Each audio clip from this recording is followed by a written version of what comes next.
감사합니다. 예수님의 제자들 시리즈 설교 12번째 시간입니다. 오늘 부활절에 우리가 만나볼 예수님의 제자는 도마입니다. 도마라는 이름은 우리에게 무척 친근하게 느껴집니다. 왜냐하면 날마다 우리가 부엌에서 만나기 때문입니다. 그런데 예수님의 제자인 도마 역시도 우리에게 친근하게 느껴집니다. 왜냐하면 도마의 모습 속에서 우리 자신의 모습을 발견하기 때문입니다. 성경에 도마와 관련된 이야기가 요한복음에 3번 나오는데 그의 등장은 죽은 나사로 이야기가 나오는 요한복음 11장에서 시작됩니다. 요한복음 10장에서 유대인들이 예수님을 돌로 쳐서 죽이려고 했습니다. 그 위협 속에서 잠시 나와 있었는데 예수님은 죽은 나사로를 살리시기 위해서 돌로 치려고 기다리고 있는 그 유대를 향하여서 다시 돌아가자고 제자들에게 말씀하셨습니다. 그러자 그때 도마가 이런 이야기를 합니다. 요한복음 11장 16절입니다. 한번 같이 읽겠습니다. 시작.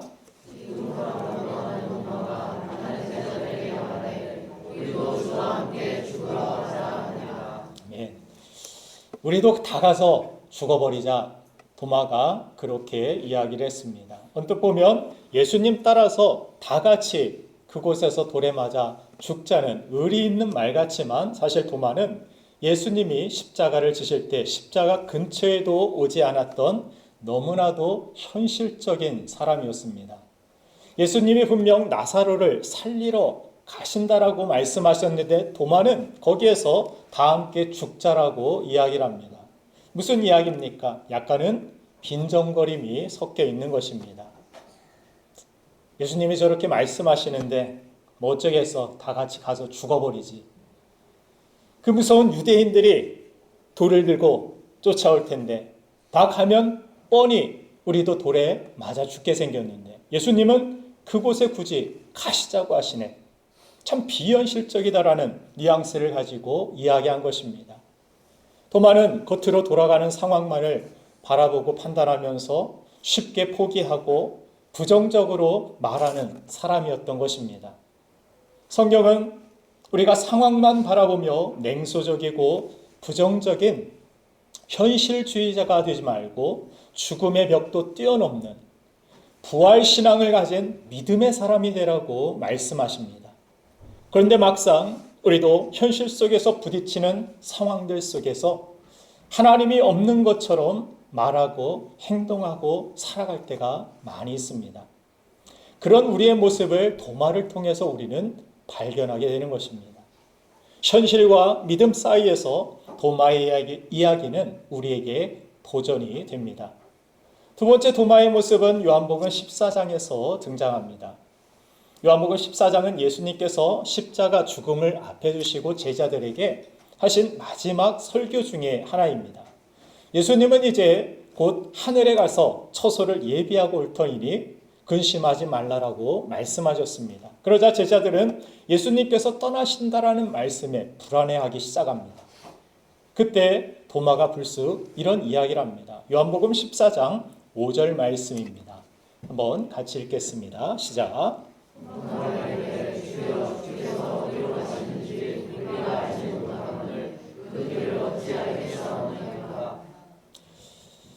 불안하고 불투명한 미래에 대하는 바로 십자가를 지고 예수님과 함께 동행하는 것을 주님은 말씀하셨습니다. 그러나 도마는 현실적인 길, 현실적인 대안을 지금 주님께 내어놓으라고 이야기하고 있는 것입니다. 마치 기도 말고 믿음 말고 로또라도 돼서 돈을 주시든 당장 필요한 현실적인 도움될 만한 것들을 나에게 주십시오. 기도한다고 뭐가 되겠습니까? 두루뭉실한 믿음 말고 현실적인 무엇인가 대안을 내게 내어놓으십시오. 이렇게 주님께 도마는 현실적인 대안을 구하고 있는 것입니다.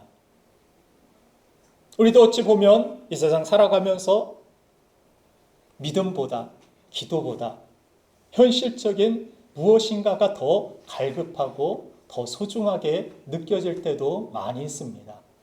이런 도마의 모습 속에서 우리는 우리 자신의 모습을 발견할 수 있는 것입니다. 세 번째 도마가 또 등장하는 것은 요한복음 20장에서 예수님이 부활하신 후입니다. 부활하신 예수님은 부활하신 날 저녁에 제자들이 숨어있는 곳으로 찾아가셨습니다. 예수님은 그들에게 평강의 있기를 축복하셨고 그 후에 손과 옆구리를 보여주시며 제자들은 부활하신 예수님으로 인하여서 기뻐했습니다. 하지만 그 자리에 도마가 없었습니다. 그래서 제자들이 아무리 도마에게 예수님께서 부활하셔서 이곳에 우리를 찾아오셨다 이야기를 해도 도마는 믿지 않았습니다. 오늘 본문 요한복음 20장 25절 말씀을 한번 같이 읽어보도록 하겠습니다. 시작. 다른 제자들이 그에게 이르되 우리가 주를 보았노라니 도마가 이르되 내가 그의 손에 못자국을 보며 내 손가락을 그 못자국에 넣으며 내 손을 그 옆구리에 넣어보지 않고는 믿지 아니하겠노라 하시라. 도마는 자신이 눈으로 보고 확인하지 않으면 믿지 않는 현실주의적인 사람이었던 것입니다. 이처럼 도마의 모습이 낯설지만은 않은 것은 그에게서 우리의 연약한 모습이 보이기 때문입니다. 그런데 중요한 사실은 부활하신 예수님은 이런 도마를 위해 다시 찾아오셨고 그의 믿음을 세워주셨다는 사실입니다. 여러분, 도마처럼 우리도 보이는 것만이 전부라고 믿는 이 시대를 살아가고 있습니다. 저도 예수 믿기 이전에 그와 같은 삶을 살았습니다. 항상 의심했고 믿지 못하는 제 자신의 마음을, 제 자신의 믿음 없는 것을 안타까워하기도 했습니다. 그런데 주님은 도마처럼 이렇게 보이는 시대를, 보이는 것만을 중요하게 여기는 시대를 살아가고 있는 우리에게 찾아오셔서 보지 않고 믿는 자가 더 복되다라고 말씀하시고 그에게 손과 옆구리를 보여주시면서 그의 믿음이 성장할 수 있도록 그에게 찾아오신 주님은 오늘도 부활의 아침에 예배하는 저와 여러분들을 찾아와 주시는 줄로 믿습니다. 그리고 굳건한 믿음의 사람으로 의심을 넘어 믿음의 사람으로 우리를 세워주시기를 원하시는 줄로 믿습니다. 오늘 예배하는 여러분들 모두가 이 부활의 믿음을 가지고 예수님을 도마처럼 나의 주, 나의 하나님으로 고백하며 살아가는 은혜가 있기를 주님의 이름으로 축원합니다. 그러면 어떻게 이 도마는 의심과 회의를 넘어서 부활의 믿음을 가진 제자가 될 수 있었을까요? 도마가 의심을 넘어 믿음의 사람이 될 수 있었던 두 가지 키워드를 살펴보겠습니다. 첫 번째는 질문입니다. 도마에게 붙여진 가장 대표적인 별명이 있는데 바로 의심 많은 제자입니다. 그래서 우리가 찬양을 부를 때에도 의심 많은 도마처럼 울었네. 내가 주를 처음 만난 날. 그러나 이것은 부정적인 측면에서 붙여진 명칭이라 이야기할 수 있습니다. 사실 우리가 알고 있는 도마의 모습들은 긍정적인 측면에서 재조명될 필요가 있다고 저는 믿습니다. 만약 도마를 긍정적인 측면에서 바라본다면 그의 별명은 의심 많았던 제자가 아니라 질문이 많았던 제자로 바뀌어야 합니다. 우리가 자녀를 양육해보면 어린 아이들은 질문이 참 많음을 압니다. 그러나 이 질문은 결코 나쁜 것이 아닙니다. 질문을 통해서 아이들은 배우고 성장해 가기 때문입니다. 우리 신앙의 성장도 마찬가지입니다. 예수님께서 우리에게 구하라, 찾으라, 두드리라고 말씀하셨듯이 우리 삶의 문제, 신앙의 문제가 있다면 우리는 그냥 덮어두고 넘어가지 말고 하나님께 기도로 묻고 하나님께 길을 찾고 그 답을 얻어야 한다는 사실입니다. 우리가 잘 아는 말씀 중에 이런 말씀이 있습니다. 요한복음 14장 6절 말씀입니다. 같이 한번 읽겠습니다. 시작.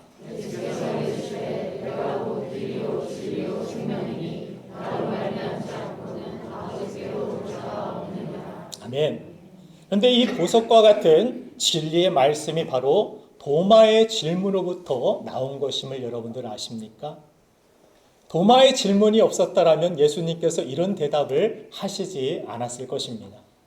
그러나 도마의 질문이 어디로 가시나이까? 그러자 예수님은 내가 곧 길이요 진리요 생명이다라는 말씀을 우리에게 주신 것입니다. 오늘 본문 27절도 보면은 내 손가락을 이리 내밀어 내 옆구리에 넣어보고 내 손을 내밀어 내 옆구리에 넣어보라. 예수님은 도마가 의심의 말을 쏟아 놓았을 때 그곳에 계시지 않았지만 이미 도마가 품었던 의심과 도마가 말한 의심의 말을 알고 계셨습니다. 도마가 부활의 현장을 확인하고 싶은 것을 아시고 계셨던 것입니다. 중요한 사실은 그는 계속된 질문을 이어갔고 확인을 요구하고 있었다는 사실입니다. 가장 무서운 것이 무관심입니다. 주님은 의심을 탓한 적 없습니다. 의심을 탓하지 않습니다. 오히려 그 의심을 우리에게 믿음으로 바꿔주시고 그 의심을 넘어서 믿음의 사람이 될 수 있도록 우리를 도와주시는 분이십니다. 그래서 계속된 이 질문을 하고 있었던 도마는 마침내 해답을 얻게 됩니다. 그는 너희들은 나를 보고 믿느냐라고 보지 못하고 믿는 자가 복되다라는 이런 주님의 말씀 앞에 결국 엎드리면서 주님은 나의 주, 나의 하나님이십니다라고 고백하는 도마의 모습이 오늘 성경에 기록되고 있습니다. 그는 마침내 진정한 해답을 얻은 것입니다. 비록 도마는 영적으로 침체되었을지언정 정직까지 버리지는 않았습니다. 내 안의 영적인 침체와 예수님의 부활을 믿고 싶지만 안 믿어지는 나의 믿음 없음을 정직하게 예수님께 고백하는 도마를 주님은 품어주셨고 그가 분명한 믿음의 고백을 할 수 있도록 주님은 인도해 주신 것입니다. 우리가 주님의 도우심을 구할 때 부활하신 이 주님은 우리의 믿음을 강한 믿음으로 세워주십니다. 저도 고등학교 때까지 부모님을 따라 교회를 다녔지만 성경의 지식을 알고 있지만 아는 것에서만 그치고 믿어지지가 않았습니다. 이게 믿음인가? 그냥 성경적 지식만 내가 가지고 있지는 않은가? 내 안에 하나님의 사랑이 느껴지지 않았고 정말 부활하신 주님이 나의 주님으로 고백되어지지 않았습니다. 그저 교회에 나오면서 다른 사람들이 하는 것처럼 믿습니까? 하면 아멘하고 나의 주님, 나의 아멘이 아닌 그저 형식적인 신앙생활을 할 때가 있었습니다. 이렇게 교회 다녀서 무엇을 하나 저는 고민하기 시작했습니다. 그러면서 제 마음속에 그런 기도가 나왔습니다. 주님, 이런 신앙생활이 아니라 나의 구주로 내가 진정한 믿음을 가지고 하나님을 대할 수 있도록 나를 도와달라고 기도하기 시작했습니다. 그 이후부터 정말 놀랍게도 하나님께서 말씀을 통하여서 그전에는 그냥 지나가 버리는 말씀이었지만 말씀 하나하나가 제 마음을, 제 심령을 변화시켜 주었고 감동시키셨고 그 말씀을 또한 깨달을 수 있는 은혜를 주셨습니다. 그래서 말씀이 얼마나 달고 오묘한지 얼마나 감사한지 찬양을 부를 때도 찬양이 달라졌고 그런 고백들이 그때부터 달라짐을 저 개인적으로도 저는 경험했습니다. 그래서 우리가 때로는 믿음 없고 때로는 연약하고 우리가 어떤 주의 일을 하다가 실패하고 멈추고 넘어질 때가 있습니다. 그렇다고 해서 여러분들을 주님께서 버리거나 또한 주님께서 여러분들을 잘못했다고 정죄하지 아니하신다라는 사실 여러분들 꼭 기억하시면 좋겠습니다. 이스라엘 성지 순례를 가보면 그 코스 중에 십자가의 길이라 불리는 비아 돌로로사 14구역 중에 제 구역에서 예수님이 십자가를 지시고 가시다가 쓰러지신 곳이라고 설명하는 곳이 있습니다. 가이드가 관광객들을 데리고 가면서 예수님이 이곳에서 십자가를 지시고 한번 쓰러지셨습니다. 또 몇 걸음 가다가 예수님이 이곳에서 또 쓰러지셨습니다. 그리고 마지막으로 세 번째, 예수님이 죽으시기 전에 이곳에서 십자가를 지시다가 쓰러지셨습니다. 이렇게 설명을 했습니다. 근데 저는 그 관광 가이드가 이야기하는 그 말이 예수님께서 그렇게 말씀하시는 것 같았습니다. 나도 헌신의 자리에서 쓰러졌다. 넘어지고 싶지 않았지만 나도 쓰러졌다. 예수님은 완전하신 분인데도 십자가를 지시고 그 사명을 짊어지시면서 쓰러지신 것입니다. 그런데 중요한 사실은 그 넘어지신 자리에서 다시 일어나신 것입니다. 주님도 여러 번 넘어지셨지만 넘어질 때마다 다시 일어나셨습니다. 사랑하는 여러분들, 우리 예수님을 믿고 따르는 부활의 소망을 가진 크리스찬의 위대함은 넘어지지 않음이 아니라 넘어져도 다시 일어나는 데에 있는 줄로 믿습니다. 우리가 넘어질 때, 우리가 마음 아플 때, 우리가 사명을 감당하면서 괴로울 때 넘어져도 괜찮은 척 하지 말고 아프면 아프다고 정직하게 주님께 나아가서 고백하고 힘들면 힘들다라고 주님께 기도하시길 바랍니다. 믿음이 없으면 믿음이 없다라고, 믿음이 없는 저를 도와달라고 주님 앞에 정직하게 고백해야 합니다. 그래서 구약의 다윗은 정직한 영을 새롭게 해달라고 그는 기도했습니다. 내가 다시 주님 앞에 솔직한 기도를 드릴 수 있도록 나를 도와달라고, 내 마음, 내 있는 모습 그대로 주님 앞에 고백하고 나의 연약함을 있는 모습 그대로 고백하는 도마를 다시 세워주신 주님은 저와 여러분들의 연약함을 붙들어 주실 것이며, 그 부활의 주님은 그 십자가에 못 박히신 손을 내밀어 주시고 나를 위해서 옆구리에 창 맞으신 그 창자국을 보여주시면서 어떻게 해서라도 우리의 믿음을 세워주시고 우리를 믿음의 사람으로 붙들어 주시는 주님이 저와 여러분들을 사랑하여 주시는 줄로 믿습니다. 그 부활하신 주님이 저와 여러분들의 주님이신 줄로 믿습니다. 두 번째, 마지막으로 한 가지 더, 도마가 자신의 의심과 회의를 넘어서 믿음의 참된 제자로 살아갈 수 있었던 것은 바로 교제입니다. 질문의 단계를 넘어서 우리는 교제의 단계가 있어야 합니다. 믿음의 교제권 안에 살아간다라는 것은 하나님께서 이 교회, 이 공동체를 세우신 놀라운 은혜이며 축복입니다. 요한복음 20장에 인상 깊은 한마디가 있는데 오늘 본 말씀 20장 24절 말씀을 한번 읽어보도록 하겠습니다. 같이 읽겠습니다. 시작.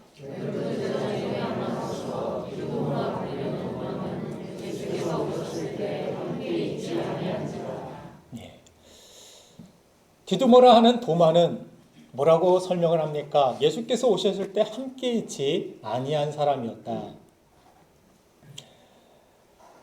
그렇기 때문에 도마는 부활의 첫 번째 소식을 받아들이지 못했습니다. 이 때문에 한참을 의심하고 회의하다가 나중에 그것을 믿게 되었다라는 사실을 성경은 설명해 주는 것입니다.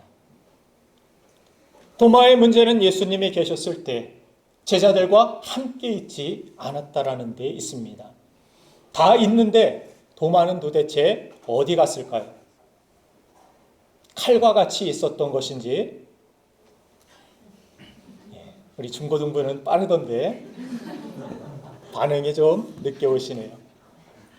예수님의 부활을 다 같이 기뻐하고 다 즐거워하고 있는데 도마는 거기에 없었다라는 사실입니다.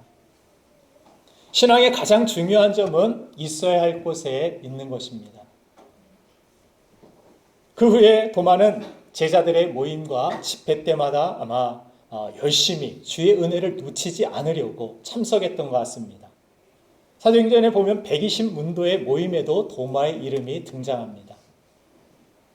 함께 모여서 함께 모인 곳에 은혜를 주시는 하나님의 그 특별한 은혜를 빠지고 나니까 그것을 놓친 것이 얼마나 손해인지를 깨달은 도마는 열심히 함께 모이는 곳에 힘쓰는 것을 성경은 기록하고 있습니다. 마태복음 18장 20절을 보면 주님께서 두세 사람이 내 이름으로 모인 곳에는 나도 그들과 함께 하겠다라고 약속해 주셨습니다. 그래서 공적인 예배가 중요한 것입니다. 저는 아무리 인터넷 시대가 되었어도 개인 예배만으로는 생존할 수 없다라고 생각합니다. 성장할 수 없다라고 생각합니다. 풍성해질 수 없다라고 생각합니다.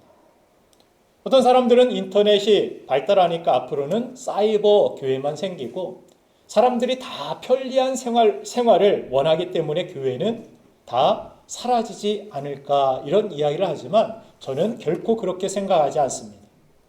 공동체 예배 속에서만 느낄 수 있는 특별한 성령의 감동이 있습니다. 비가 와도 길이 불편해도 멀어도 이곳까지 찾아와서 예배를 드릴 때 마음속에 영적인 하나님이 주시는 평안이 있고 감동이 있지 않습니까? 공예배에 감동이 있습니다. 두세 사람이 모인 그곳에 주님께서 함께 하시겠다는 그 약속 속에 담긴 하나님의 임재와 하나님의 축복이 있습니다. 그래서 예배가 중요한 것입니다. 코로나 기간을 통하여서 우리가 유튜브를 통하여서 또 여러분들 개인적인 그러한 예배를 드리기도 하였지만 그 예배가 잘 드려지던가요? 잘 집중되던가요? 듣다 말고 밥이 다 된 것 같아서 잠깐 정지해 놓고 돌아왔다가 내가 어디까지 들었지? 유튜브에서 또 광고가 떠오르면 귀찮아 하고 꺼버리기도 하고 집중하지 못하고 이게 예배인지 뭔지 그 안에서 예배드리지 못하여서 우리의 신앙이 성장하지 못하고 이 모임 가운데 주시는 하나님의 은혜를 우리가 경험하지 못할 때가 많이 있었을 것입니다. 이제부터라도 우리는 이 예배를 사모해야 합니다. 이 예배에 힘써야 됩니다. 모이기에 힘써야 되고 우리 성도의 교제를 귀중하게 여길 수 있어야 합니다. 미국의 루즈벨트 대통령에 관한 일화가 있는데 그분이 대통령 재임 당시에 백악관 앞에 있는 한 교회를 나갔습니다. 오늘날 그 교회 사무원이 전화를 한 통 받습니다. 이번 주일 예배에 루즈벨트 대통령이 그 교회에 참석하십니까? 이때 사무원이 이런 대답을 했다고 합니다. 이번 주에 루즈벨트 대통령이 참석하실지는 확실치 않지만 확실히 예수님은 참석하십니다. 예배에서 중요한 것은 누가 여기에 왔느냐, 누구를 내가 만나느냐 이것보다 예수님을 내가 만나는 것. 이곳에 예수님이 계신다라는 사실. 두세 사람이 모인 이 예배 가운데 주님이 거하시고 주님이 영광 받으신다는 사실. 이 사실을 우리는 꼭 기억해야 한다는 사실입니다. 예수 그리스도의 이름으로 모인 그곳에 진정한 믿음의 교제의 자리 가운데 예배의 자리 가운데 우리는 살아계신 주님을 경험하게 되는 것입니다. 결국 의심을 넘어서 교제 안에서 부활하신 예수님을 만난 도마는 어떤 제자도 고백하지 못했던 나의 주, 나의 하나님이라는 놀라운 믿음의 고백을 하는 데 이릅니다. 그리고 그는 후에 페르시아를 거쳐서 인도에까지 복음을 전하다가 인도에서 원주민의 창에 찔려 순교를 당하는데 죽어가는 마지막 순간까지 도마는 무릎을 꿇고서 기도하며 이 한마디를 반복했다라고 합니다. 주를 예배하나이다. 그 창자국을 보여주신 주님, 그 주님이 나의 믿음 없는 것을 책망하지 아니하시고 나에게 부활의 증명을 보여주시면서 내 믿음을 세워주신 주님, 그리고 보지 않고 믿는 자가 복되다 말씀하시고 이제 예수님이 승천하시고 그는 깨달았을 것입니다. 나는 그래도 예수님의 부활을 눈으로 보고 믿었지만 다음 세대들, 지금 이 시대를 살아가고 있는 우리들은 예수님을 눈으로 볼 수 없을 텐데 아예 예수님의 존재조차도 모르는 그들을 위하여서 내게 주신 이 은혜를 가지고 내가 그들에게 나아가야 되지 않겠느냐.